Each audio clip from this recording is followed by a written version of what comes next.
Hello everyone. तो last lecture में हमने डिटर्मिनेंट के बारे में पढ़ा था मैट्रिक्स में। आज हम स्टार्ट कर रहे हैं माइनर एंड कोफैक्टर्स। ओके, सो ये एक 2x2 मैट्रिक्स है जिसके एलिमेंट्स हैं 3, 2, 1, 4।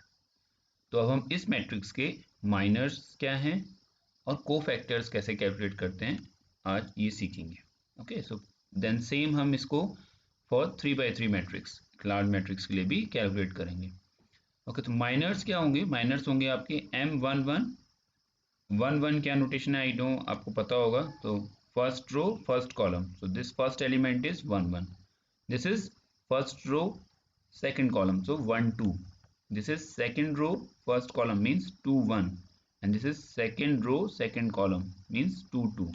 सो M11, M12, M21 and M22। तो ये आपके माइनर्स। अब इनकी वैल्यू कैसे कैलकुलेट करेंगे? देखिए, तो M11 की वैल्यू कैसे कैलकुलेट होगी? जो एलिमेंट आपको निकालना है, तो आपने सबसे पहले कहाँ से स्टार्ट किया? फर्स्ट एलिमेंट पे गए, उसकी रो को कंसीडर नहीं करना है, उसके कॉलम को कंसीडर नहीं करना है। क्लियर? तो आपने रो को कंसीडर नहीं किया, कॉलम कंसीडर नहीं किया, क्या एलिमेंट बचा? 4। So 4 is your M11। Clear? अब M12 निकालना है, तो M12 कैसे निकलेगा? First row second column, so first row second column क्या है? एलिमेंट 2। तो आप 2 पे गए, इस रो को कैंसिल किया, इस कॉलम को कैंसिल किया, क्या एलिमेंट बचा? 1। सो 1 इज योर M12। क्लियर? और M21, 1 पे गए, इस कॉलम को कैंसिल किया, रो को कैंसिल किया, आंसर क्या बचा? सो आंसर बचा आपका 2। क्लियर? नेक्स्ट M22, 4 पे गए, इस रो को कैंसिल किया, इस कॉलम को कैंसिल किया, आंसर बचा 3। क्लियर?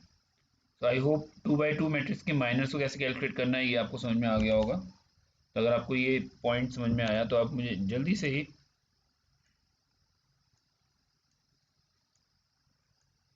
इनकी वैल्यूज बताइए इनके लिए। तो M11 क्या होगा? 2। चेक करते जाइएगा। M13, M12 क्या होगा? 4। M21 कितना होगा? 3। M22 कितना होगा? 6। तो आई होप आपके भी यही आंसर्स आए होंगे। और माइनर्स कैसे कैलकुलेट करते हैं 2x2 मैट्रिक्स की, ये आपने सीख लिया। ओके, आगे बढ़ें। अब हमें कोफैक्टर्स कैलकुलेट करने हैं इस मैट्रिक्स के लिए। तो कोफैक्टर्स कैलकुलेट करने के लिए क्या करते हैं? तो यहाँ पे कोफैक्टर्स को डिनोट किया हमने A11, A12, A21, A22 से। क्लियर? चलिए A11 निकालते हैं। A11 कैलकुलेट करने के लिए फॉर्मूला होता है आपका -1 की पावर, जो भी नोटेशन है आपका, पोजीशन है आपकी। सो इन बेसिकली ये हैं क्या? ये बेसिकली क्या है? I और J। और ये क्या रिप्रेजेंट कर रहे हैं? Position of row and this is column. Clear? तो अगर मैं A11 की बात करता हूं, तो 1 क्या है? रो की position means first row, column first column. तो फर्स्ट रो फर्स्ट कॉलम, तो 1 1। तो -1 की पावर, -1 की पावर जो भी इनकी पोजीशंस हैं, यानी जो भी ये वैल्यूज हैं, 1 1। सो 1 + 1 उन दोनों को आपस में ऐड करना है। क्लियर? सो -1 की पावर 1 + 1 हो जाएगा, मल्टीप्लाई बाय M11 जो आपने माइनर कैलकुलेट किया। Clear? So -1, 1 + 1 is 2 into M11। सो -1 का स्क्वायर कितना होगा? +1 इंटू 1 M11। M11 की वैल्यू आपने क्या कैलकुलेट की थी? 4। सो M11 की वैल्यू थी आपकी 4। क्लियर है? चलिए A12 कैलकुलेट करते हैं। A12 कैलकुलेट करने के लिए सेम वैसे ही करेंगे, -1 की पावर इन दोनों पोजीशन का एडिशन। सो 2 + 1, सॉरी A12 ये है। सो -1 की पावर 1 + 2, so 1 + 2 इंटू M12। देखिए जो कोफैक्टर आप कैलकुलेट कर रहे हैं उसी का माइनर आप लीजिएगा, कंफ्यूज मत होइएगा। जैसे मैंने अभी यहाँ पे 1 2 पावर देखी तो मैं 2 1 पे चला गया, बट आप माइनर्स वही लीजिएगा।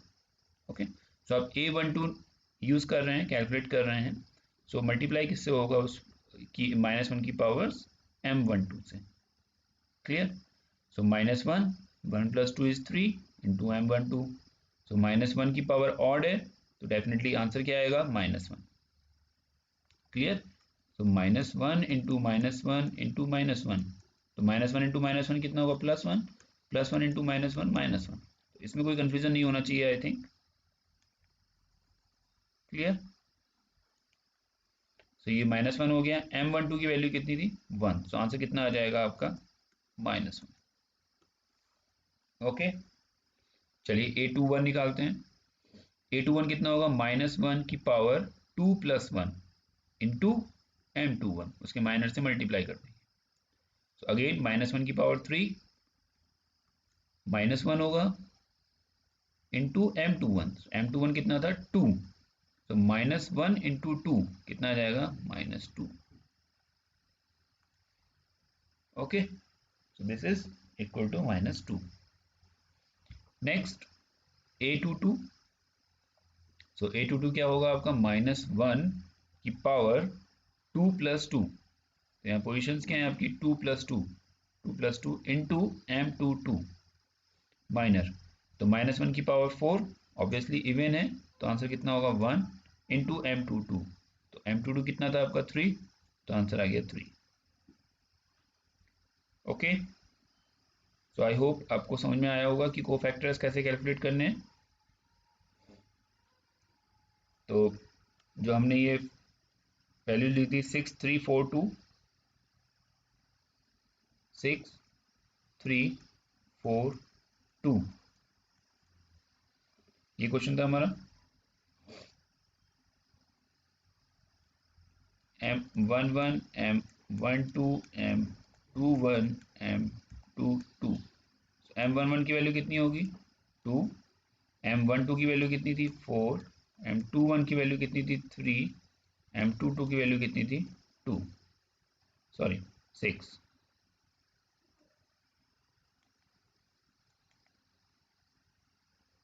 ओके, सो 2 4 3 6। अब इनके अगर हम कोफैक्टर्स निकालेंगे तो क्या होगा, A11 की वैल्यू आप अपनी कॉपी में सॉल्व कीजिएगा।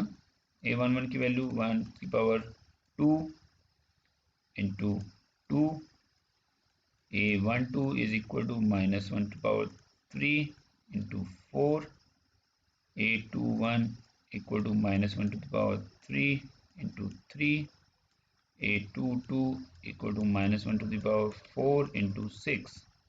तो this is equal to, even है प्लस होगा 2, ऑड है माइनस होगा -4, ऑड है माइनस होगा -3, इवन है प्लस होगा, तो आंसर आ गया आपके this. Okay, I hope point समझ में आया होगा कि कोफैक्टर्स कैसे कैलकुलेट करते हैं। आप थोड़ा प्रैक्टिस करेंगे तो आप और अच्छी तरीके से समझ जाएंगे और कैलकुलेट करना सीख जाएंगे। तो अगर हम एक 3x3 मैट्रिक्स की बात करें तो वैल्यूज कैसे कैलकुलेट होंगी, सिंपल, जैसे हमने 2x2 के लिए किया। तो कोई मैट्रिक्स आपको गिवन है 9 2 1 5 -1 6 4 0 -2। ओके, तो ये एलिमेंट्स हैं इनके, A119 है, A122 है और A131 है। तो अब यहाँ पे एलिमेंट की नोटेशन मतलब कि पोजीशंस आपको बहुत अच्छी तरीके से समझ में आ जानी चाहिए कि किस पोजीशन पे कौन सा एलिमेंट है। तो AIJ जो कॉन्सेप्ट मैंने आपको बताया था कि कैसे किसी एलिमेंट को पढ़ते हैं, ये नोटेशंस वही बता रहे हैं। ओके, तो first row, second row, third row. तो अगर मैं 0 को पढ़ना है तो क्या लिखूंगा, थर्ड रो यानी 3, सेकंड कॉलम यानी कि 2, तो A32, सो A32 इज 0। तो ये अगर आपको पढ़ना आ गया या समझना आ गया कि किस पोजीशन पे कौन सा एलिमेंट है, उसे कैसे एक्सट्रैक्ट करना है, तो आधी कहानी तो आपकी यहीं सॉल्व हो जाती है। तो आई होप ये एलिमेंट्स कैसे लिखे गए हैं आप में से किसी को कोई कन्फ्यूज़न नहीं होगा। A22 -1, तो देखिए ये है second row second column, so A22 that is equal to -1। Okay, चलिए अब इसके हम माइनर्स कैलकुलेट करते हैं। तो सिंपल 3x3 मैट्रिक्स के लिए क्या करेंगे, जिस एलिमेंट को पहले हम फर्स्ट एलिमेंट सेलेक्ट करेंगे उसकी रो को उसके कॉलम्स को कैंसिल कर देंगे। अब 2x2 में सिर्फ एक ही एलिमेंट था तो वो उसका माइनर हो जाता, सॉरी। यहाँ क्या होगा, हमें इसे सॉल्व करना होगा, और कैसे सॉल्व करेंगे, सिंपल डायगोनली मल्टीप्लाई करेंगे।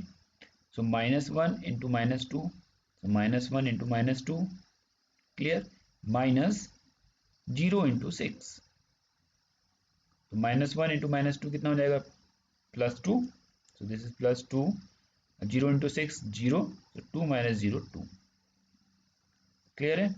आई होप कोई डाउट नहीं होगा इसमें। सिंपल M12 अगर मुझे कैलकुलेट करना है तो मैं M12 की पोजीशन पे जाऊंगा, A12 की, उसकी रो को कैंसिल करूंगा, उसकी कॉलम को कैंसिल करूंगा, जो रिमेनिंग है सॉरी एलिमेंट्स है उनको मल्टीप्लाई करूंगा। तो 5 - 2, सो 5 - 2 -4 इंटू 6, क्लियर, -4 इंटू 6, तो ये कितना हो जाएगा, 5 इंटू -2 -10, 4 इंटू 6 -24, तो this is equal to -34, clear. M13 कैसे कैलकुलेट करेंगे, A13 की पोजीशन पे जाएंगे, उसकी रो को कैंसिल करेंगे, कॉलम को कैंसिल करेंगे, रिमेनिंग एलिमेंट्स को मल्टीप्लाई कर देंगे। तो 5 इंटू 0 -4 इंटू -1, तो 5 into 0 is 0, 4 into -1, so -4 into -1 +4, answer is 4। Then next M21 is, उसकी M21 की A21 की पोजीशन पे जाएंगे, रोज कॉलम को कैंसिल करेंगे, 2 into -2 -0 into 1, your answer is -4। M22 is 9 - 2 -4 into 1, that is -18 -4, that is -22. Then M23, 9 into 0 -4 into 2, so 9 into 0 -4 into 2, so this is -8, clear, simple है। so for remaining अगर आपको M23 calculate करना है, so M23 position पे जाएंगे, देखेंगे इससे पहले ही कैलकुलेट किया था हमने, दिस इज -8, तो वही चीज़ है यहाँ पे। M31 A31 की पोजीशन पे जाएंगे, 2 into 6 -1 into 1 that is 13। M32 9 into 6 -5 into 1 that is 49। M33 9 into -1 -5 into 2 so this is -9 -10 -19, okay. तो आई होप यहाँ तक कोई प्रॉब्लम नहीं होगी, सारे आपने माइनर्स कैलकुलेट कर लिए, आपको समझ में आ गया होगा माइनर्स कैसे कैलकुलेट करते हैं। एक बार प्रैक्टिस कीजिएगा इस न्यूमेरिकल की प्रॉब्लम की अपने आप, और आपके डाउट सारे क्लियर हो जाएंगे। चलिए अब कोफैक्टर्स कैलकुलेट करने हैं। सिंपल क्या करना है, -1 की पावर जो भी पोजीशंस हैं उनको ऐड ऑन करना है, तो 1 1 है तो 1 + 1 इंटू M11, सो M11 की वैल्यू आपने कैलकुलेट की है, M12 की वैल्यू आपने कैलकुलेट की है, M13 की वैल्यू आपने कैलकुलेट की है, उनको जस्ट -1 की पावर इन पोजीशन से मल्टीप्लाई करना। So A12 is -1 power 1 + 2 into M12. A13 is -1 की पावर 1 + 3 into M13. A21 -1 की power 2 + 1 into M21. A22 -1 power 2 + 2. A23 is -1 की power 2 + 3. A31, A32 and last is A33. So A33 क्या होगा आपका, -1 की power 3 + 3 into M33, clear. और मैंने आपको -1 की पावर सॉल्व करना समझाया है। देखिए अगर ऊपर ऑड होगा तो डेफिनेटली -1 आएगा, इवन है तो +1 आ गया, देखिए फिर ऑड है, फिर इवन है, फिर 3 + 2 5 ऑड हो गया तो -1 आएगा, फिर 3 + 2 ऑड है -1 आएगा, 3 + 3 इवन है तो +1 आएगा। तो ये भी आपको सिंपल है, एक बार आप प्रैक्टिस करेंगे तो आपको पावर्स भी समझ में आ जाएंगी। क्लियर? सो आई होप इतनी कहानी समझ में आई। देखिए हमने क्या किया, हमने एक 2x2 मैट्रिक्स को सॉल्व किया, उसके माइनर्स कैलकुलेट किए, उसके कोफैक्टर्स कैलकुलेट किए, और फिर हमने एक 3x3 की मैट्रिक्स ली, उसके लिए हमने माइनर्स कैलकुलेट किए और देन हमने उसके कोफैक्टर्स कैलकुलेट किए। अब हम ये माइनर्स और कोफैक्टर्स कैलकुलेट क्यों कर रहे हैं? पॉइंट इज कि हम माइनर्स की कहाँ जरूरत पड़ रही है हमें? देखिए माइनर्स हम कैलकुलेट कर रहे हैं तो इनकी ज़रूरत हमें कहाँ पड़ रही है? कोफैक्टर्स को कैलकुलेट करने। तो अल्टीमेटली माइनर्स का एप्लीकेशन देख लिया आपने, कोफैक्टर्स में यूज़ हो रहे हैं। और कोफैक्टर्स कहाँ यूज़ हो रहे हैं? तो कोफैक्टर्स आपके यूज़ हो रहे हैं adjoint of the matrix calculate करने के लिए और इनवर्स ऑफ द मैट्रिक्स। तो दो चीज़ें अभी हम पढ़ेंगे, adjoint of matrix and inverse of matrix. Clear? The cofactor matrix is helpful to find the adjoint of the matrix and the inverse of the matrix. And also the cofactors of elements of any matrix are useful in the calculation of determinant of the matrix.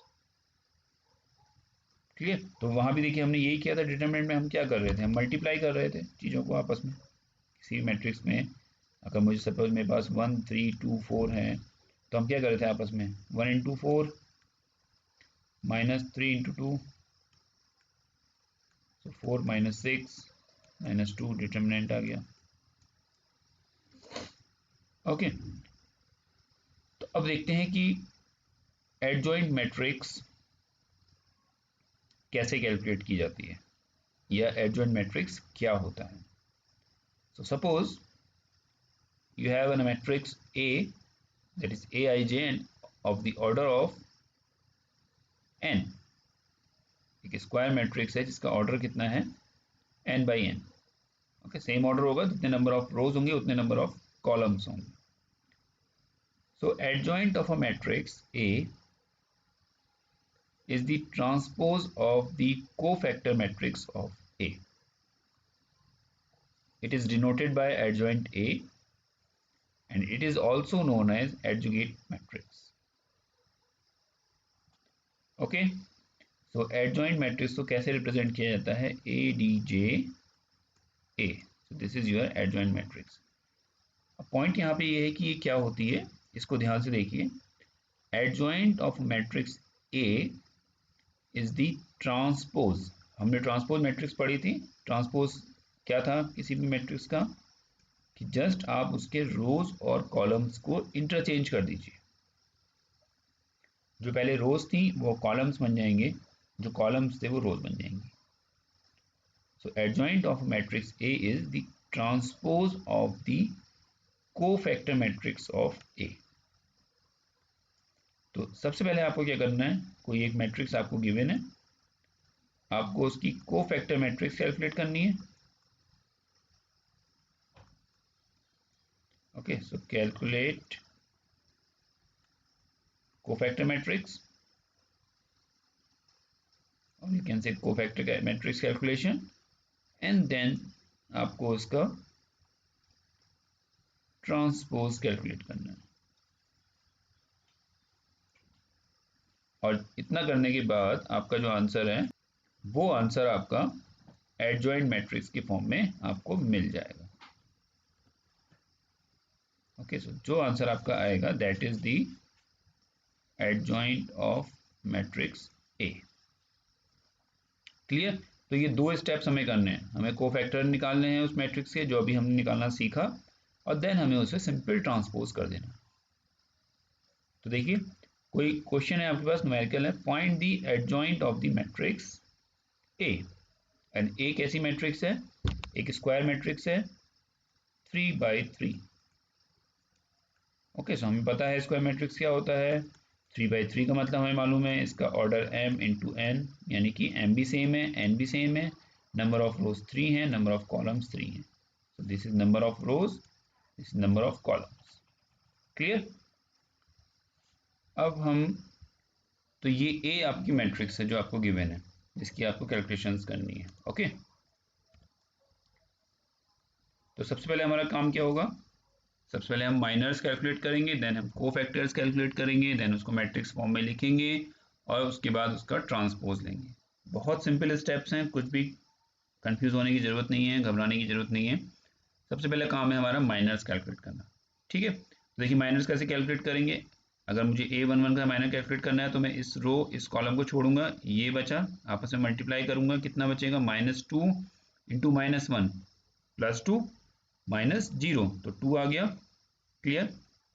तो मेरा अभी मैं थोड़े से लिख रहा हूँ बस, बाकी आप सॉल्व करिएगा। तो M11 कितना आया, 2। को फैक्टर कैसे निकालेंगे, A11 -1 टू द पावर 1+1 यानी कि 2 इंटू दिस वन, यही तो है आपका माइनर, तो दिस वन। तो -1 की इवन है, कितना हो जाएगा प्लस, तो आंसर कितना आ गया, 2। क्लियर। अब अगर हम A12 की बात करें तो A12 कितना होगा, इस रो को और इस कॉलम को छोड़ दीजिए, क्या बचा, 2 -1 0 1, तो 2 -1 0 1। क्लियर।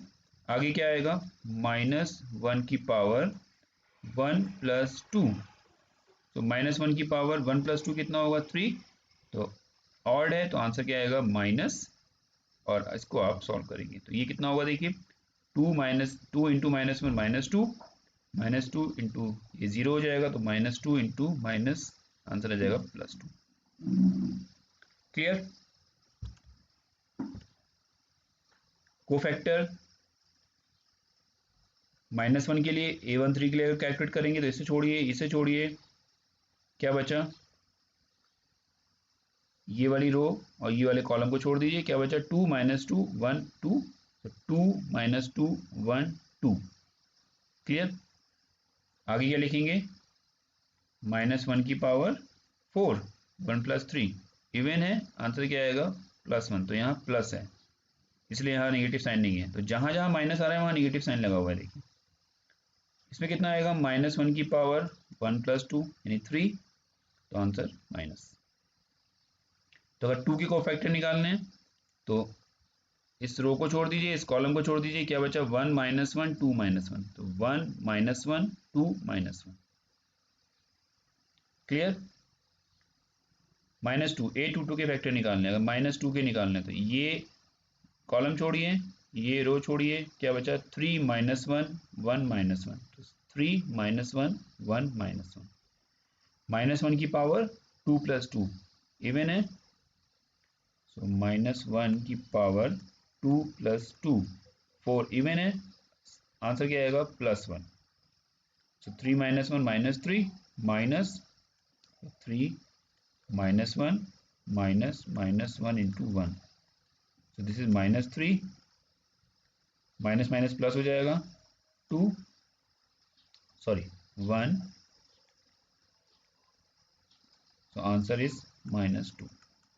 तो आप एक बार सॉल्व करेंगे खुद से कॉपी में, वैल्यूज़ निकालिएगा, यहाँ से क्रॉस चेक कीजिएगा, तो आपको समझ में आ जाएगा कि क्या हो रहा है।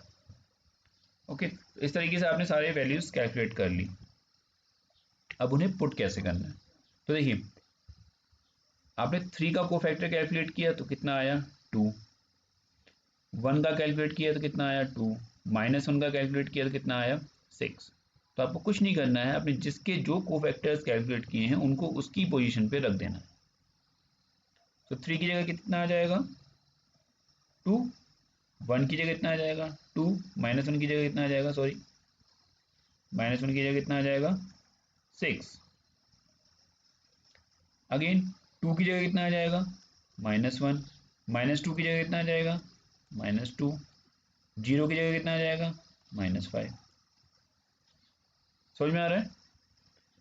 तो देखिए वही कर दिया, 2 2 6 -1 -2 -5, यही था, -1 -2 -5।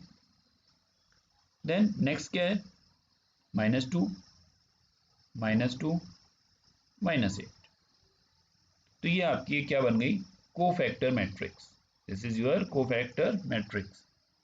सो नेक्स्ट स्टेप क्या था, पहले आपको कोफैक्टर मैट्रिक्स कैलकुलेट करनी है और देन आपको उसका ट्रांसपोज लेना है। तो सिंपल, आप ट्रांसपोज लेके क्या करेंगे, कैसे लेंगे मतलब, सॉरी ये जो रो थी ये जो आपकी रो थी ये अब क्या बन जाएगी, कॉलम। तो 2 2 6, ये जो रो थी क्या बन जाएगी, कॉलम।